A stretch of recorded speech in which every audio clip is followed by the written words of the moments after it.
विषय हिंदी, कक्षा 5वीं, पाठ क्रमांक 14 अ, हम अलग, रूप 1।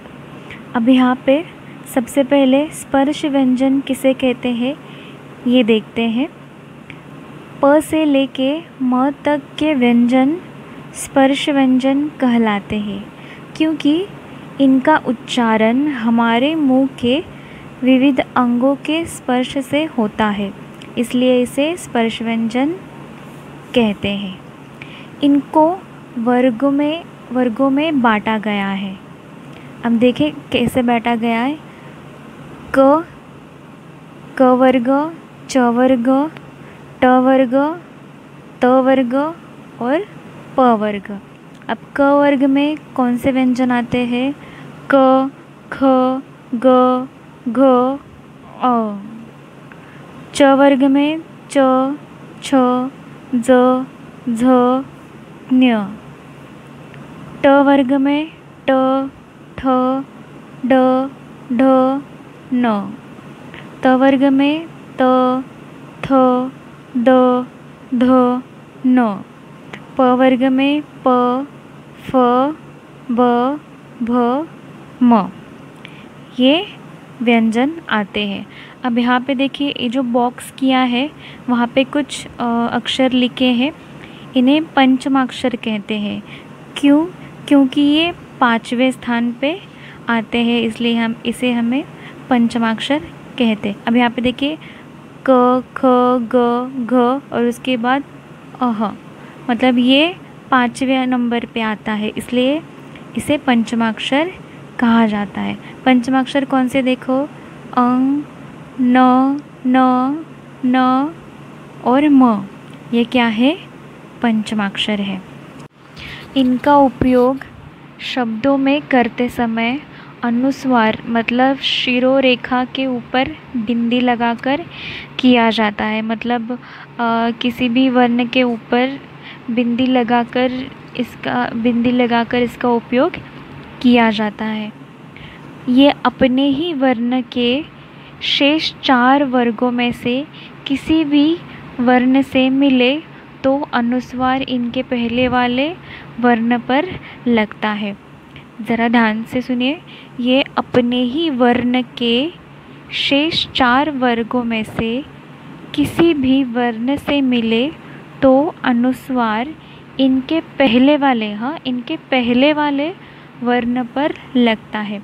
जैसे कि टंकी, अभी टंकी के आगे ट है, इसलिए ट पर अनुस्वार लगा है। शंख, ख के पहले श है, इसलिए श पर अनुस्वार लगाया है। अब यहाँ पे देखिए पंचमाक्षर जो नीचे दिए गए ना, उसमें न पंचमाक्षर में कौन से वर्ण आए हैं? कंचा, मतलब च के पहले क है, इसलिए क पर अनुस्वार आया है। पंछी के यहाँ छ के पहले प है, इसलिए प पर अनुस्वार आया है। अब इसके नीचे देखिए न वर्ग के लाइन में घंटा, ट से पहले घ आया है, इसलिए घ पे अनुस्वार। डंठल पे ड के पहले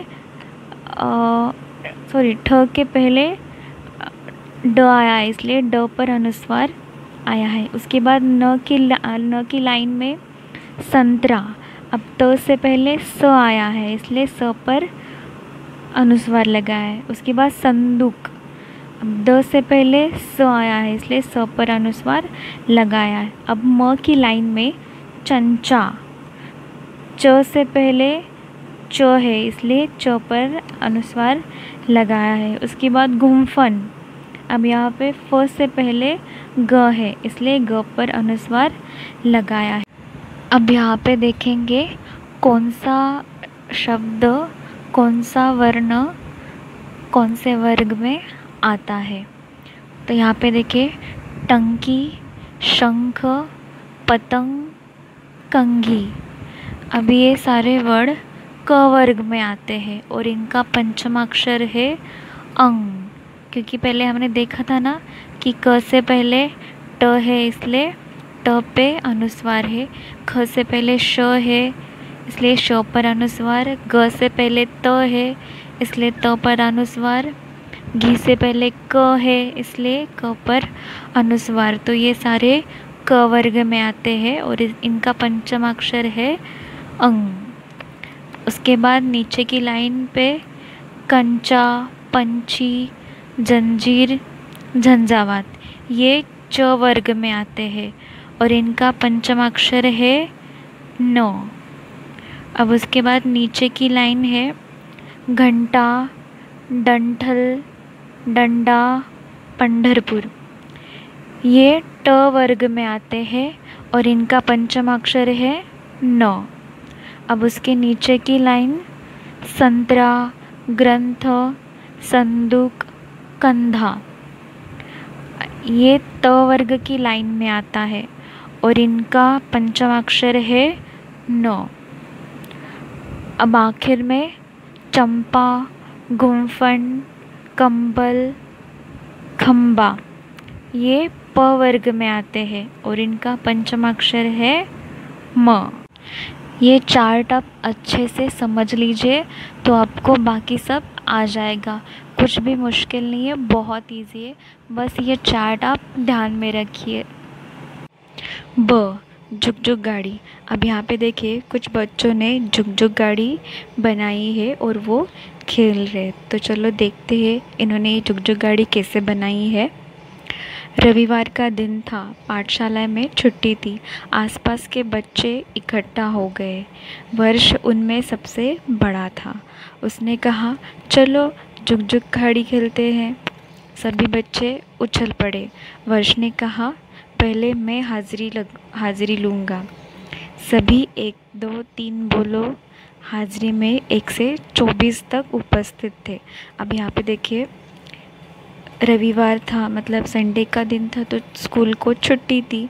तो आसपास के सभी बच्चे इकट्ठा हो गए और वो खेलने लगे। तो उनमें वर्ष नाम का लड़का था। उसने कहा कि चलो हम जुग जुग गाड़ी खेलते हैं। तो सभी बच्चे उछल पड़े मतलब सभी बच्चे खुश हो गए।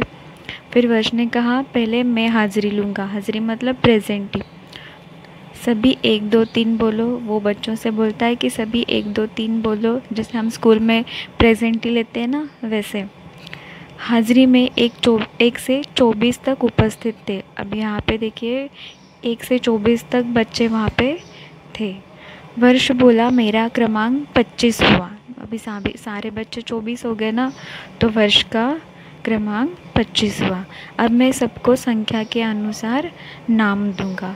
सभी एक पंक्ति में खड़े हो जाओ। उसने निम्न प्रकार से नाम दिए। अब यहाँ पे देखिए वर्ष ने सबको बोला कि पंक्तियों में खड़े रहो, मतलब पंक्ति से खड़े रहो मतलब लाइन में खड़े रहो। और फिर उसने सबको अलग अलग नाम दिया। तो उसने यहाँ पे सप्ताह के नाम दिए, महीनों के नाम दिए, कुछ बच्चों को ऋतुओं के नाम दिए, कुछ बच्चों को दिशा के नाम दिए।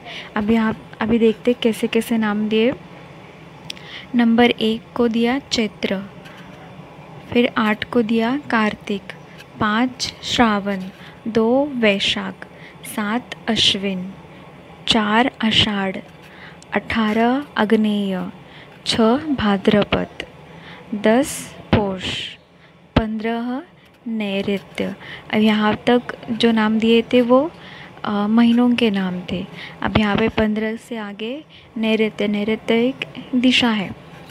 21 पश्चिम, 22 उत्तर, 23 दक्षिण, 17 वायव्य, 9 अग्रहण्य, 12 फाल्गुन, 3 ज्येष्ठ, 16 ईशान्य, 14 आकाश, 11 माघ, 13 इंद्रधनुष, 19 बादल, 24 धरती, 20 पूर्व।